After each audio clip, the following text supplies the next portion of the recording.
All right, so my presentation is going to be over Save the Mascots. And my presentation basically comes down to the elimination of mascots from sport has gone too far.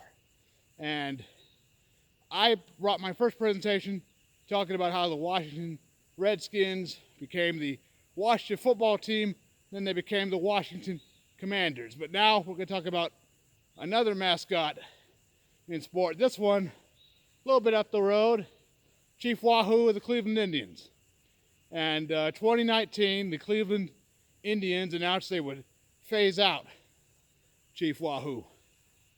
And they said that he's no longer going to be on our sleeves, and he's no longer going to be present in our uniforms. And it was strange because he's been the Cleveland mascot since 1947. And the Cleveland Indians won the World Series the year after that, 1948. And the Cleveland Indians have had a pretty storied history. After that, they won in the 90s, they were a powerhouse on offense. 1995 Indians are still regarded as one of the highest scoring teams in baseball. Had Hall of Famers like Jim Thome and Manny Ramirez in their lineup. Too bad they didn't have any pitching at that point. 95 through 97 kind of was the glory years of the Indians in the 90s. 97, they made it to the World Series, lost to the Marlins in 7 games, one of the great World Series of all time. And then they went through a bit of a resurgence in the new century. 2007, they had a 3-1 lead against the Red Sox, and they were eliminated at that point. They blew their lead. And then 2016, the Indians again made it to the World Series. And again, at that point, they ended up losing the World Series to the Chicago Cubs in 2016.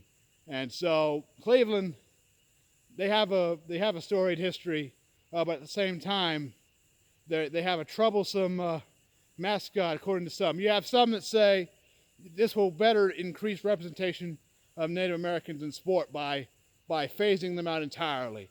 And then you have the other side that will say, oh, how can you say that natives are being represented in sport when they're being eliminated from sport?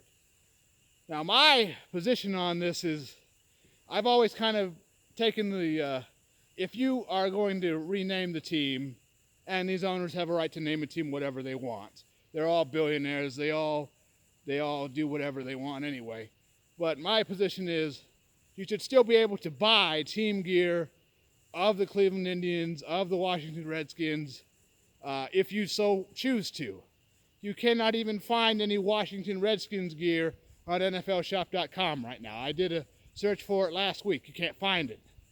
And Chief Wahoo, for a time he was still being sold at the Indians team store, but now that they've become the Cleveland Guardians of the Galaxy, I don't think he's going to be around anymore. So my position is, with sport, it's just a game, folks. Let's just try to get the game back to what it used to be. But at the same point in time, the elimination of mascots. Which team won the World Series this year? The Atlanta Braves won the World Series this year. So the debate on stereotypes and Native Americans in sport, and unfortunately, I feel like this debate will only continue. And there's one specific football team that is doing pretty well right now, but I feel like as soon as they start to go downhill, the debate is only going to intensify for them. And I'm talking about Kansas City Chiefs. Kansas City Chiefs, they play in a stadium called Arrowhead Stadium in Kansas City, Missouri.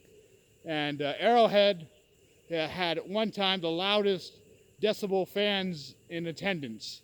And of course, they have the guy with the golden arm, Patrick Mahomes, $500 million contract. He's doing pretty well for himself.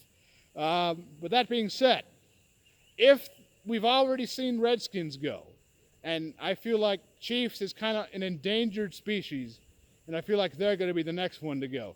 Even in the Canadian Football League, the Edmonton Eskimos have been renamed to the Edmonton Elks. So it's even happening north of the border. And that being said, like I said, these franchises can name themselves whatever they see fit. Even though we know through our knowledge of the English language that words change over time. Words change meaning. Like suffer used to mean bring, but now suffer means obviously suffering. So words do change over the centuries and over the decades. I don't have a problem with that, but I do have a problem with revisionist history. Revisionist history in sport should be an obvious out call. All right, I think that's it. Out.